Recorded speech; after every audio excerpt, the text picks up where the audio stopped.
Salut Stéphane, comment vas-tu aujourd'hui? Salut, ça va super bien et toi? Oui, merci.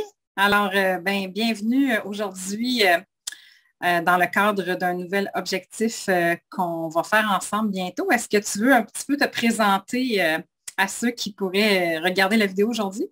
Bien sûr, il n'y a pas de problème. Donc, mon nom, c'est Stéphane. Je fais partie de la communauté LGBTQ. Je suis graphiste de formation indépendant. J'ai déjà été consulté Marie-France dans le passé, il y a quelques années, pour un deuil amoureux. Donc, c'est une confiance renouvelée que j'ai actuellement avec Marie-France en participant à cet échange, à cette nouvelle activité ensemble. Euh, J'avais pour but, quand je l'ai rencontré, quand on a fait ces séances-là, de faire un peu mon deuil amoureux, d'améliorer un peu ma sociabilité avec les gens. Et ça a été partie réussie. Aujourd'hui, j'ai beaucoup plus de facilité à communiquer avec les gens, à dialoguer en personne avec eux. J'ai pu également faire mon deuil amoureux beaucoup plus rapidement que qu'est-ce qui aurait pu l'être si je n'avais pas eu le coaching de Marie-France. Donc, ça, c'est vraiment ma petite présentation rapide de moi. Voilà. Bon, merci pour ton témoignage et ta confiance aussi renouvelée pour aujourd'hui.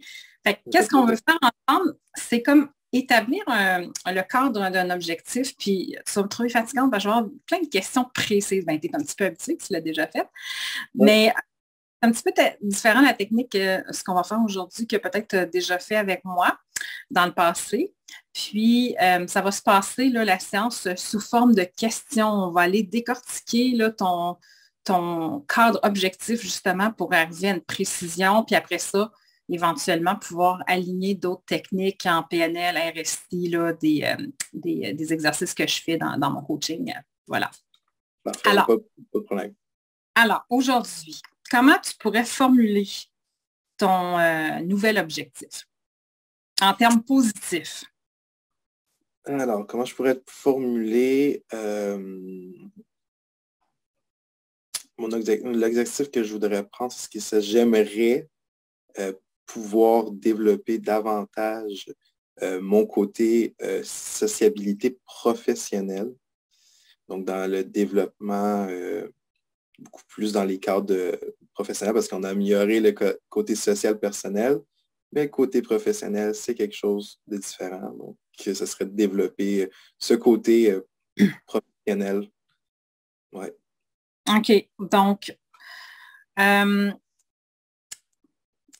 en quoi c'est important pour toi d'atteindre cet objectif-là? Est-ce que c'est parce que tu veux que ce soit ton gagne-pain temps plein maintenant, d'être graphiste à ton compte? Oui, ça fait partie, c'est sûr que ça fait un moment que je veux que ce soit ça, que je sois graphiste indépendant, que ce soit mon gagne-pain, que je ne suis pas obligé de trouver des jobs à côté pour pouvoir combler le vide. Donc, c'est vraiment pour développer un peu plus mon cercle professionnel et pouvoir justement pouvoir vivre de ma passion pour le graphisme, tout en étant indépendant. Parce qu'on sait que, en tout cas, pour moi, je trouve ça, j'aime bien être indépendant. Je ne suis pas quelqu'un qui est du genre à avoir un patron sur la tête, etc. Donc, avoir la liberté de savoir les heures, de décider les heures qu'on travaille, qu'est-ce qu'on fait, etc., pas s'inquiéter et avoir du temps pour sortir pour les amis, etc., c'est très important. Donc, c'est vraiment pour développer, accélérer le processus de carrière indépendant.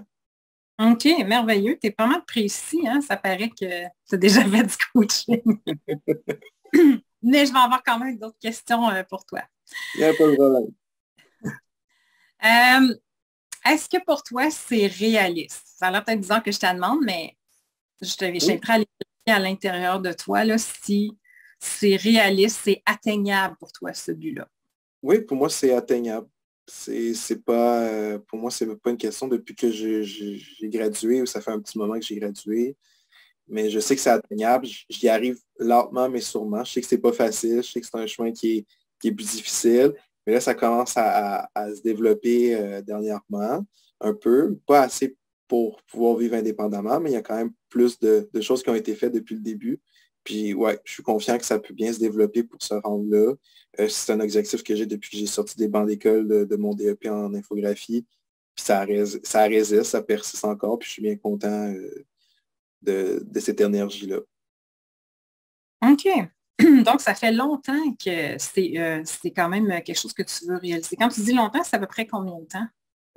J'ai gradué en 2017. Donc, ça fait... 2017. Ouais. OK. Tu as quand même eu des emplois, hein, avant. Oups, j'ai perdu la lumière. Oui, Ouais, oui, c'est bon. C'est moi. Désolé. Valérie, c'est tout. Donc, pour toi, là, quand tu vas avoir réalisé ton objectif, comment tu vas le savoir? Est-ce que c'est quand tu vas avoir fait un montant par année? Est-ce que c'est quand tu vas avoir travaillé tant d'heures semaine? À, à quoi C'est tu vraiment, vas? Oui. c'est vraiment le côté, on va dire, monétaire. Pour moi, le nombre de temps que ça de travail par semaine, c'est pas important. C'est OK. vraiment de dire que je suis capable de pouvoir payer un loyer, l'électricité et tout, tout en même temps, en étant uniquement infographiste. Quand ça va être atteint, ça va être l'objectif, ça va être vraiment terminé. C'est vraiment de vivre adéquatement de façon indépendante dans un logement, payer l'électricité, la bouffe, etc., être sûr que tout rentre sur la carrière indépendante. Donc, c'est vraiment un côté monétaire qu'un côté d'heures, etc., parce que je pourrais faire 40 heures puis que je puisse réussir quand même à, à pouvoir combler ça, là. Puis peut-être même, en tout cas, ça peut être parmi les questions que je te pose aujourd'hui, mais qui peut être en work in progress, comme on dit en mon français, mais as-tu déjà pensé à un chiffre? Parce qu'on veut, on veut quelque chose de vérifiable en bout d'année, tu sais. En fond, c'est un montant par an. Est-ce que tu as quand même pensé à un chiffre en tête qui fait ça avec ce montant-là, j'arriverai, je serais correct? C'est sûr que ben, c'est pas par année, c'est plus par mois, en fait, que je m'étais établi un OK. résultat. Euh, Moi, je dirais entre 1800 et 2000 par mois, ça devrait être assez pour pouvoir être bien établi, bien installé, pouvoir payer. Net, net ou brut? Euh, De, Net. net? Ben, Ouais, ouais, ouais, plus net que brut. Ouais. ça compte là. Parfait. Donc, dans les avantages là, et les inconvénients, en fait, t'en as quand même énuméré quelques-uns tantôt, mais je vais aller voir s'il y en a d'autres. Les avantages et les inconvénients que ton objectif vont avoir sur ta famille, tes amis, tes collègues. Ben, il y en a un tantôt que j'ai pris en note. Bon, ce que j'entends, c'est que est-ce que tu aurais plus de temps pour tes amis Oui. si tu as ton compte? Oui, si je serais à mon compte, j'aurais plus de temps pour mes amis parce que là, actuellement, ce que je fais, c'est que je fais un 6 mois dans un parc d'attractions, donc à la ronde, pour ne pas le nommer. Et ça, c'est 6 mois quand même assez intenses. Oui, j'ai mes collègues de travail avec qui je vois chaque jour, etc. Il y a de la vie sociale, mais ça reste quand même que c'est dans le cadre professionnel.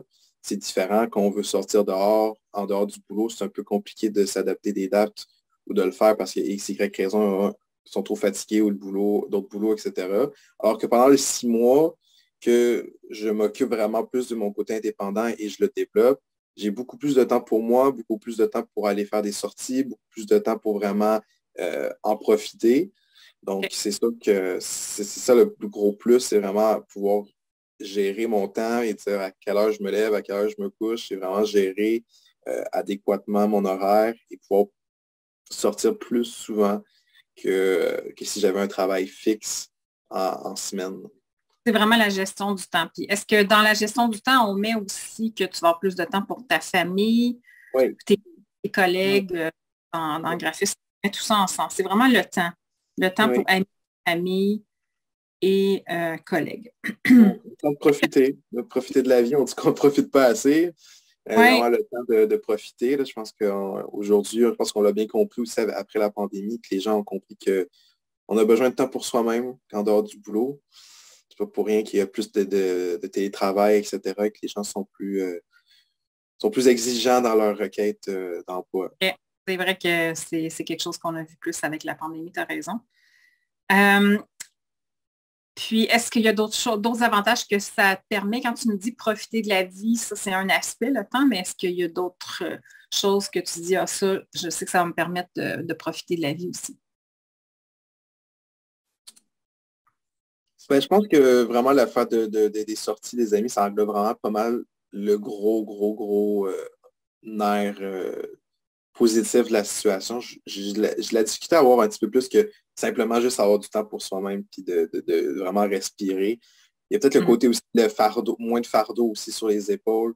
Puis quand on travaille, qu'on a une personne en haut de nous, ou quand on commence à travailler, on est comme bon, est-ce que je fais ça comme il faut, etc. Est-ce que je vais me Après faire ça, taper sur le doigt? La pression professionnelle est quasiment inexistante parce que c'est toi-même qui prends tes décisions, qui t'assumes de A à Z ce que tu vas dire à la personne ou au client.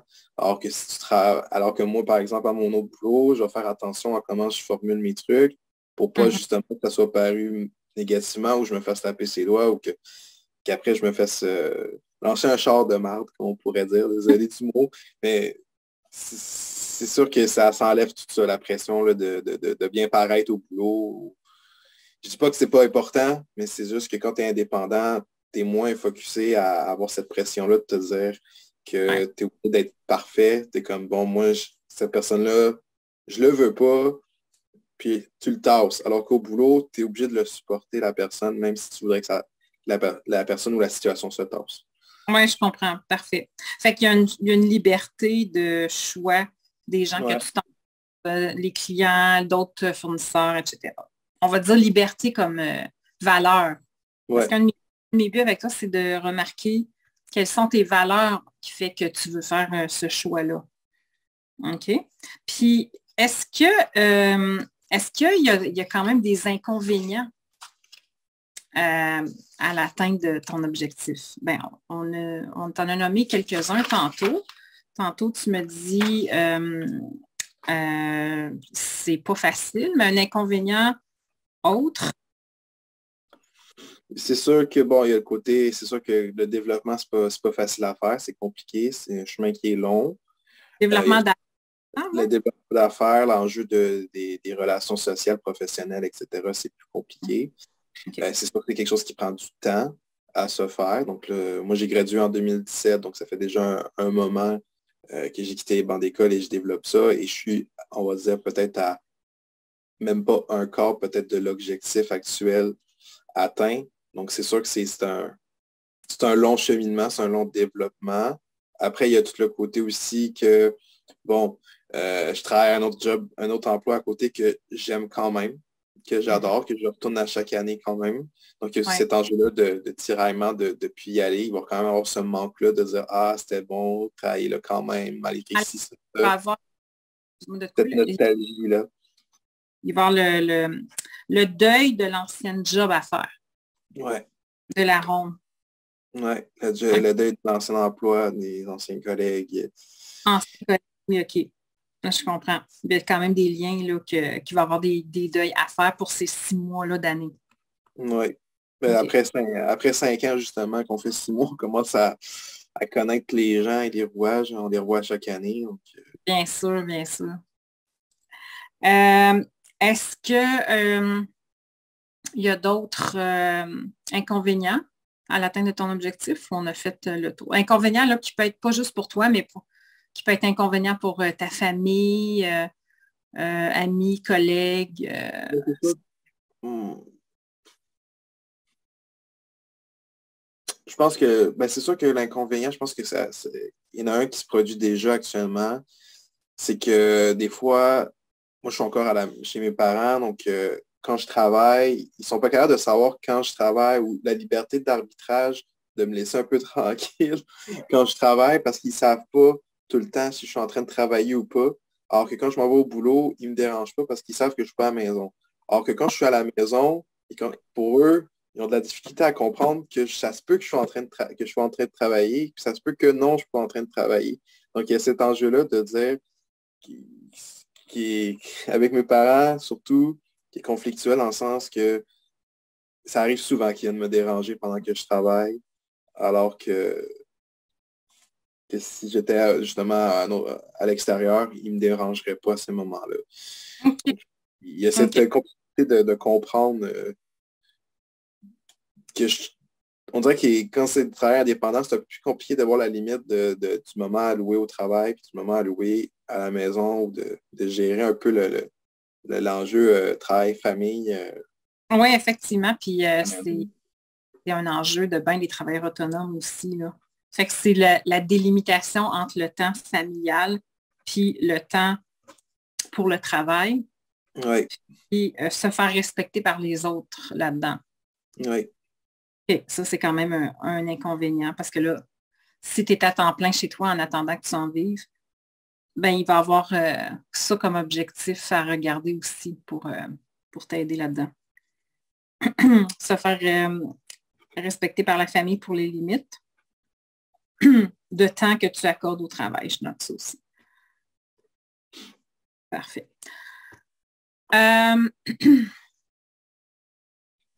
Est-ce que tu as un gain à ne pas agir encore? Je te donne un exemple parce que, tu sais, comme pendant ces 6 mois-là d'été que tu as choisi de faire,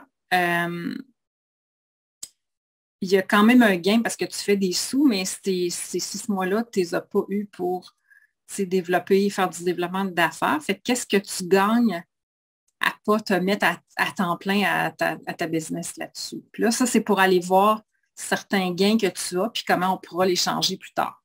Ça, c'est un peu, on va dire, la stabilité, la sécurité de la stabilité et des finances, parce que je me dis à chaque fois, au moins, quand je retourne travailler, je sais que pendant 6 mois, il y a une stabilité qui se fait, puis en même temps, veux pas, pendant le 6 mois où je développe mon côté professionnel, j'ai quand même droit à du chômage étant donné que j'ai travaillé pendant 6 mois, donc j'en profite. C'est mon Ouais. chômage. Il y a ça aussi qui vient m'aider pendant l'autre 6 mois à pouvoir profiter et dire que je peux développer aisément mon côté professionnel jusqu'à temps que j'en ai plus besoin.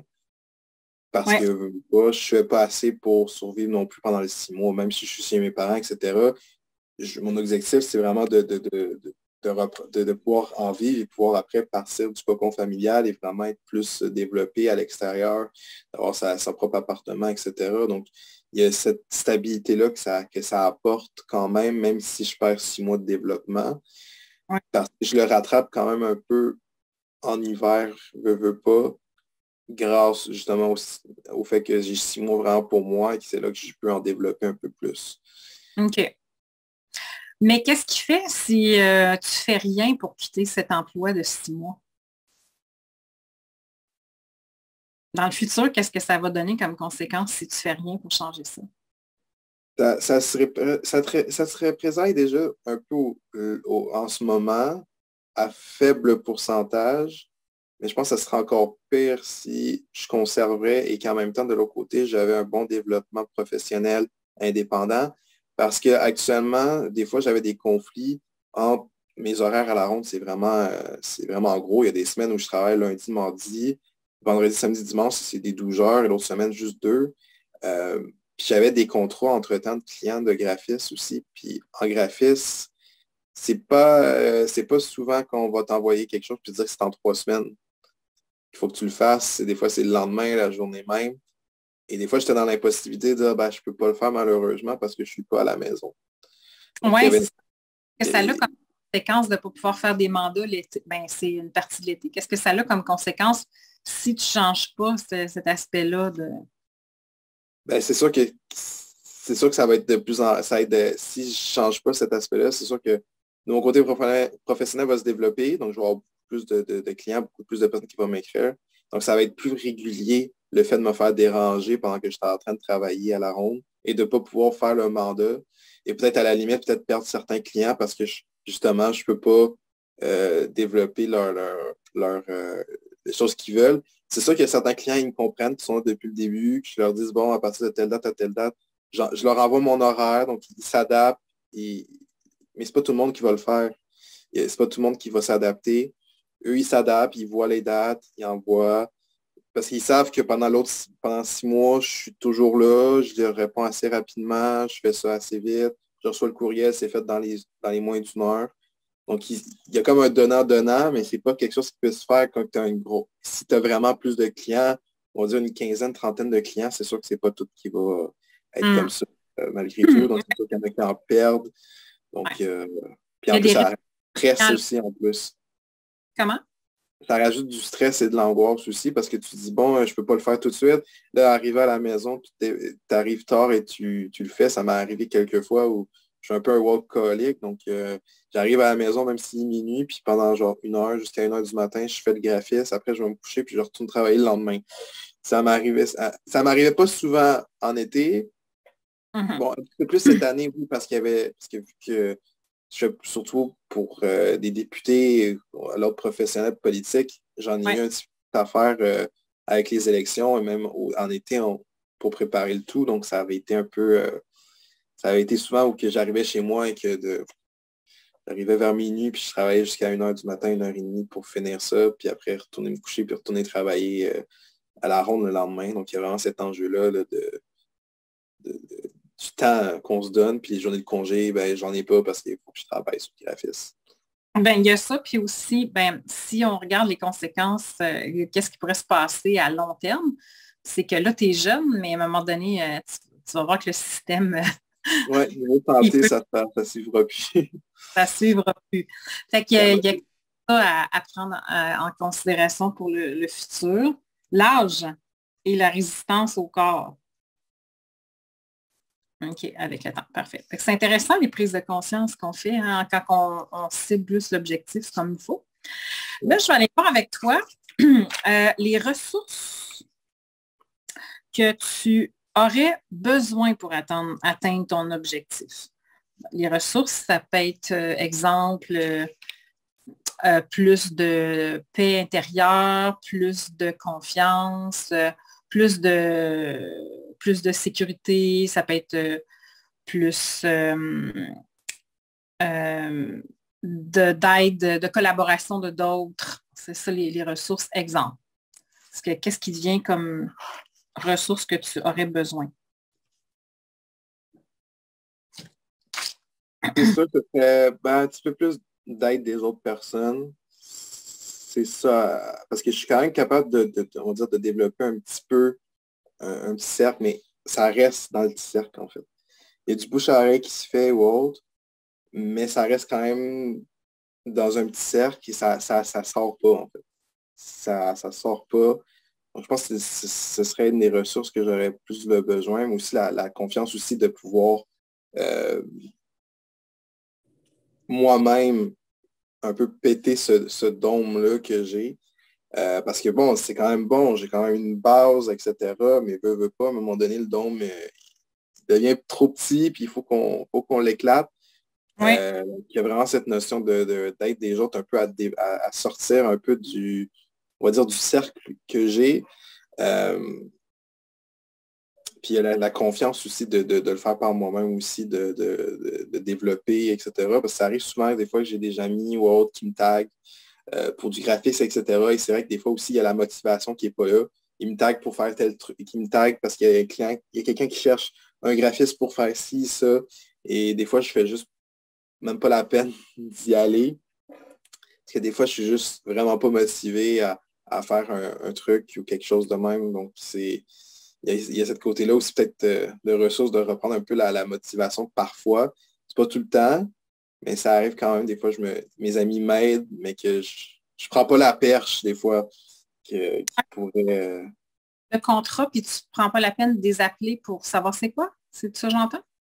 Ben, en fait, c'est comme des fois, c'est souvent sur Facebook, par exemple, il y a quelqu'un qui cherche un graphiste pour faire un logo ou faire quelque chose. Puis mon ami va me taguer dans le Ah, commentaire oui. pour que je le vois. Puis ben, bien souvent, ben, ça ne m'intéresse pas non plus. Je pense qu'il y a ça aussi la liberté du choix. Mais je pense qu'il faudrait que parfois je marche un peu sur on va dire, sur mon orgueil de faire, bon, j'ai pas envie de faire ça, de le faire. Parce que ça peut être potentiellement un contrat intéressant par la suite. Puis ça peut développer. La personne, après, on ne sait pas, peut-être qu'il va avoir besoin, il va bien aimer, puis va revenir me voir pour d'autres choses après par la suite. Oui.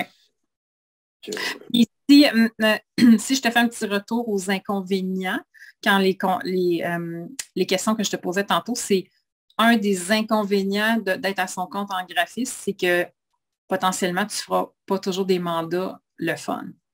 Effectivement. Mais après, Alors, ça reste aussi, je pense que dans le travail, même si je travaillais dans une agence, etc., je serais confronté à ça à chaque jour. effectivement. Sauf que je pense qu'en indépendant, c'est sûr qu'on l'a moins souvent. on va dire, entre guillemets. Ben, en fait, on pourra voir avec le temps, mais On l'a, mais peut-être qu'on a le moins le sentiment de se le faire imposer. il n'y a pas l'imposition de ton choix, mais à un moment donné, si tu veux atteindre ton objectif d'en vivre, peut-être qu'il va y avoir un temps de vie dans ta carrière où est-ce que cet inconvénient-là, tu vas l'avoir plus avant de choisir. Ça, Ouais. ça serait le fun de regarder ça, des inconvénients. Si tu veux on parle toujours si tu veux atteindre ton objectif. Puis là, on n'a pas parlé de temps aussi, sans se donner une période précise. Là, on n'a pas parlé de la date. Là, puis j'encourage plus les gens à aller vers leur objectif, comme tu dis, tranquillement, mais sûrement. Mais ça pourrait être dans tes choses à regarder, les inconvénients, de dire, OK, combien de temps je suis prêt à faire, moi, des mandats qui m'intéressent moins, parce qu'au moins, j'ai atteint mes autres objectifs, qui est de choisir mon temps, quand je le fais, dans quelles conditions, etc. Fait que je fais juste à dire, ça peut être une des pistes à commencer déjà à regarder. Je suis en train déjà de te donner des petites pistes là, Oui. en même temps. Donc, inconvénient de ne pas toujours faire des mandats intéressants, surtout au début. OK. Ça, c'est tous les domaines, hein? Oui. C'est comme ça au début. Bon. Est-ce qu'il y a d'autres ressources que tu as besoin? Pas à mon esprit. Pas OK. pour l'instant. On en a fait quand même pas mal. Là, je sais que tu es déjà aux 6 mois au travail, mais il y aurait quand même peut-être des étapes à regarder ensemble pour voir quelles seraient des étapes supplémentaires à ce que tu fais déjà pour arriver à ton objectif. Euh,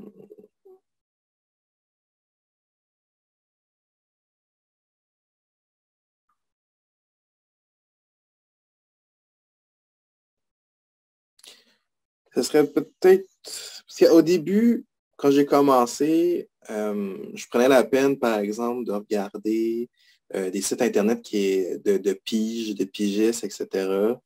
Et Mhm. je m'essayais, ça ne fonctionnait pas souvent. Ben, en fait, j'en ai jamais eu sur les sites de pigistes. Mais je pense que ça Mhm. serait quand même un action à reprendre quand même pour quand même avoir un peu un nez un peu partout. Et on ne sait jamais, peut-être que je peux pogner quelqu'un sur un site de pigiste et que ça fonctionne. Euh, Parce qu'il y en a une officielle au Québec, Pige Québec, que je m'étais abonné. Puis Mhm. j'avais. Je l'ai faite au début. Donc c'est sûr que j'avais moins d'expérience qu'aujourd'hui, pas tant de portfolio. Ça serait peut-être un truc à réessayer, à remettre dans mes habitudes, de faire de la pige. Euh, et de pouvoir essayer justement là, de faire des choses que j'aime peut-être un peu moins justement avec la pige sur le site Internet parce que ça propose quand même beaucoup de choses intéressantes comme choses à faire graphiques un petit peu en dehors du graphique. Donc, je pense que ça serait vraiment de réajouter cette habitude-là que j'avais au début, puis que j'ai perdu parce que, étant donné que, bon, je trouvais que à cette époque-là, je trouvais que ça servait à rien, étant donné que les autres pigistes passaient avant moi, bien effectivement, parce qu'ils ont plus il y avait plus à cette époque-là, il y avait plus d'expérience que moi, que j'en ai là aujourd'hui. Oui, puis j'allais dire, il manque tellement de main-d'œuvre. Depuis le temps que tu es allé voir sur les sites de pige, il y a probablement plus d'offres. Ouais. Comparé il y a en 2017. Oui. Puis, je vois peut-être une étape, tu nous diras déjà, j'ai une suggestion. C'est, comme tu dis, dans ton CV, ajouter des compétences que tu as déjà, mais que peut-être ce ne serait pas genre de mandat que tu aurais voulu faire, mais tu sais, par exemple, tu connais tel logiciel, puis là, tu dis, OK, ben, je pourrais le mettre dans mon CV ou je pourrais appliquer pour cette offre de pige-là, même si ce n'est pas le contrat de graphisme que je fais habituellement. Mais j'ai la compétence. Ça te parle, ça? Ouais. De mettre à jour le CV de compétences, c'est une autre étape. Parfait. Est-ce qu'il y a d'autres étapes que tu vois? La première chose que tu ferais, ça serait retourner sur les sites mettre à jour le CV, site de pige, la deuxième étape. Est-ce qu'il y a une troisième étape que tu vois? Non, OK. Alors, avec tout ce que tu me dis, est-ce que ton objectif, tu le laisses tel quel, comment tu l'as dit au départ? C'est-à-dire de devenir graphiste indépendant et gagner 24 000 par année brut, net, pour commencer. Est-ce que, avec tout ce qu'on a dit, tu voudrais préciser la façon que tu établis ton objectif? Le reformuler plus précis? Non. Non. Non. OK. Fait qu'on le garde comme ça. Mon but, c'est de devenir graphiste indépendant, avoir un revenu net de minimum 24 000 par année. Peut-être que moi, ce que je t'inviterais, ça serait, sans stresser avec le temps, de se donner quand même j'allais dire un certain temps pour mesurer ton évolution. Donc, pour savoir qu'un objectif est atteignable, ben, j'invite les gens à ne pas se donner 10 ans. Non, c'est sûr.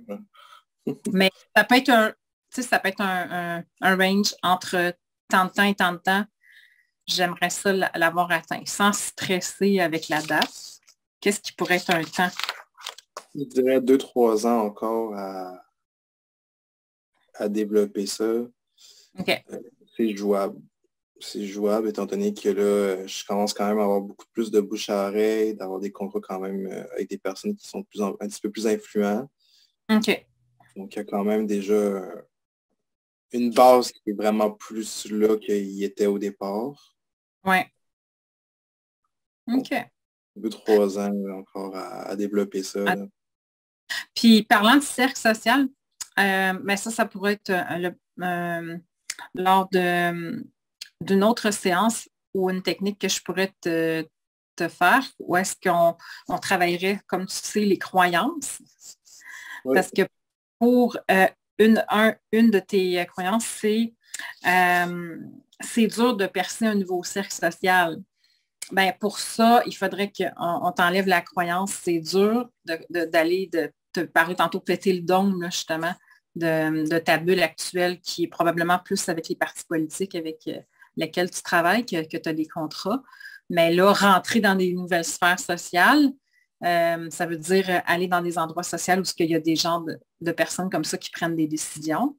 Fait que quand les gens me disent travailler la confiance en soi, ben moi, je travaille justement le côté croyance de la personne qui fait qu'elle a des peurs puis des insécurités, à aller vers de la nouveauté des nouvelles personnes. Fait que ça pourrait être le cadre d'une autre séance Zoom avec toi que je pourrais t'aider.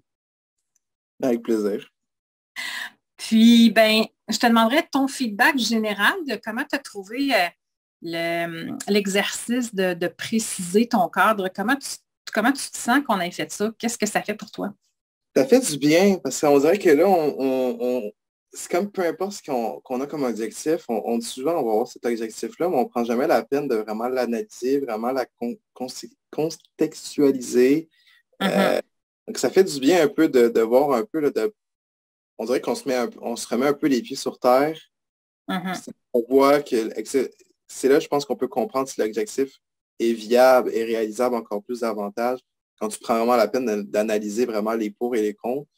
Parce qu'on prend pas, c'est rare qu'on prend la peine, en fait. On va dire, oui, j'ai ça comme objectif. Après, on n'a pas plus d'avantages de développer. Donc, ça fait du bien, en fait, de pouvoir vraiment encadrer la situation et vraiment la comprendre, puis de vraiment bien analyser qu'est-ce qui est bon, qu'est-ce qui est pas bon, etc. Ben, ça te permet après de vraiment... En tout cas, j'ai l'impression d'avoir les deux pieds sur terre, là, actuellement. D'être remis un peu sur, on va dire, la réalité encore plus qu'est-ce qu'il en était au départ. Oui, j'aime bien ça, un reality check, comme on dit en bon français. Oui. Bien, je te remercie beaucoup pour ta collaboration aujourd'hui. C'était toujours un plaisir de travailler avec toi. Comme tu es une personne très ouverte d'esprit, j'apprécie beaucoup le travail d'équipe qu'on fait ensemble. Ça fait plaisir également. Merci Stéphane. À la prochaine. Plaisir.